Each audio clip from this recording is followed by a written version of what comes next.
delicious day here in the Let's Make Food from Food Kitchen. Today I'm making ham. I have part of a ham hock. This is just a slice, a section. I don't have room to do the big leg, it'd be great though, that'd be fun. However, that's not what I have. I just have this little oven. So this is what I have. I've washed it super well. Cold water, hands, scrub it down. Don't use soap or a sponge, but use your hands, lots of cold water, 5 minutes, 10 minutes. Get this puppy clean. You want to get all the external bacteria and things off that you can. Done that, I've patted it somewhat dry. The next thing I want to do is get my skin off of it. So I am just lifting and cutting away from myself to get this skin off. And I want to leave some of that fat on there. So I'm not trying to get a bunch of the fat off, just the skin.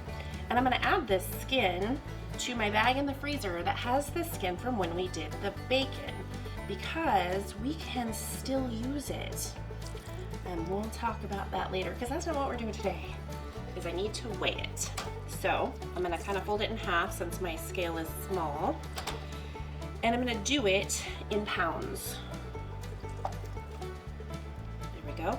And I need to write it down, and my hands are gross. 1 second.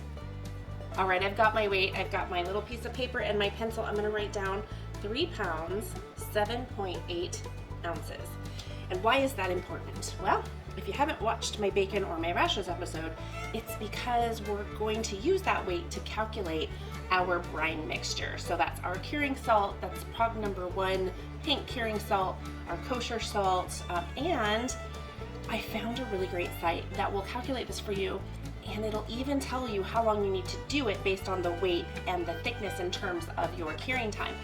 And let's talk about that for a minute too, because a week tends to be the sweet spot for some of the smaller pieces that we're gonna do.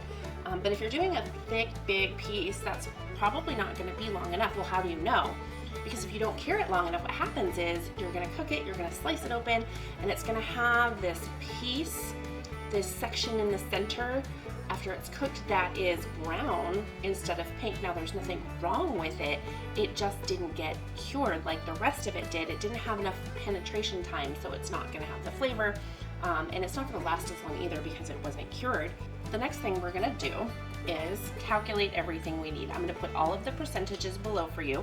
I'm gonna grab a calculator, and we also need to measure the thickness of our piece here. So I have just a standard ruler, and I'm going to put it up here, and I'm not touching the meat with it, and I'm just going to put my pencil there and see we are at 1 3/4 inch. So that part is ready to go. I am going to go get a calculator, and we're going to start working our numbers.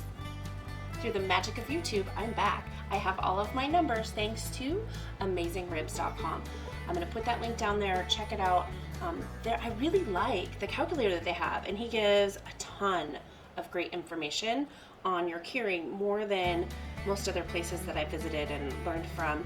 So highly recommend that one. I'm going to move on to making the brine, which is 2 quarts of filtered, distilled, safe water.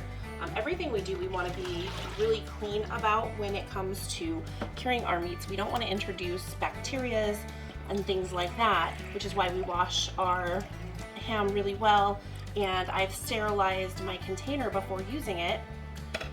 There we go, and 4 cups is 1 quart if you weren't sure. So I'm doing 2 quarts, which is 8 cups of water. I have 1/4 cup of kosher salt, and I have my prog number 1 pink curing salt. I'm going to say it every episode that I use this in. It's toxic by itself. You cannot use it as table salt, so please be careful. So I am going to whisk this together until it is completely dissolved for the salts. And the kosher salt takes just a little bit longer because it's larger granules. So that's all mixed together. I'm completely submerging this. If any part of it is out of your brine, you need to get a plate, a bowl, a cup, something to weigh it down. You want it completely submerged the entire time that it's in there. And it is, but I'm afraid it's gonna float up. So I'm just gonna take my little glass dish here and put it on top, and it's filled with the brining liquid. So hopefully that will keep it underwater. I've I've got my lid on here tightly. I'm going to label this with the date that I started it, the date I need to pull it, then I'm going to take out my phone and put in a reminder when I need to take that out of the fridge and come see you guys again.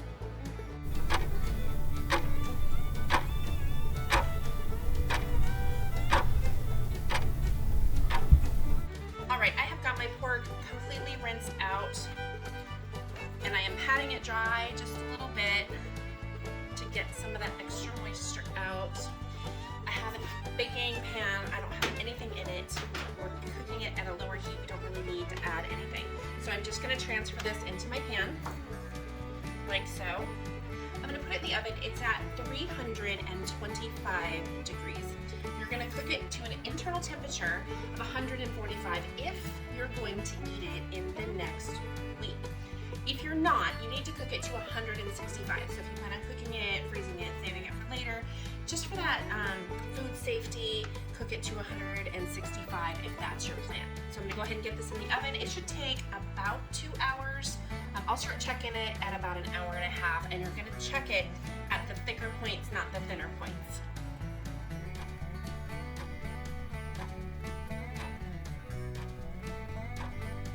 So what I'd like to do now is go ahead and remove the ham bone.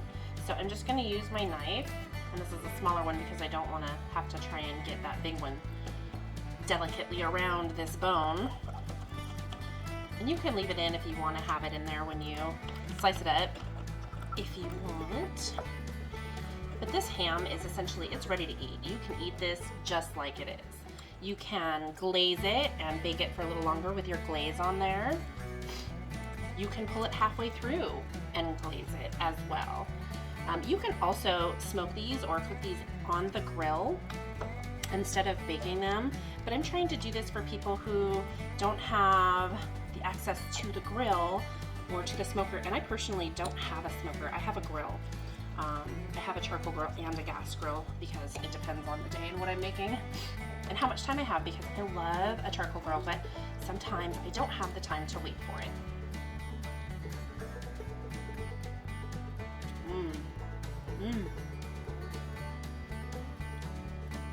Homemade ham is so much better than the store-bought ham. One of the things about store-bought ham is most of them have water added. What does that mean? They inject. It gives it more weight. And yes, a lot of times the curing salt will be in there and it speeds up the process of the curing as well. But there's just something to be said for the taste of homemade ham. It's so good. So what I'm going to do, I have a plan. This part right here is going to get cut up into bite-sized pieces, and I'm going to make a ham and cheese quiche with it. And this part here, I'm just going to slice it up, and we're having it for dinner. It's going to be so good. I can't wait. I hope you've enjoyed today's video. If there's something you'd like to see me make or have questions, put them down below in the comments. From my kitchen to yours, let's make food from food. That's one boy puppy.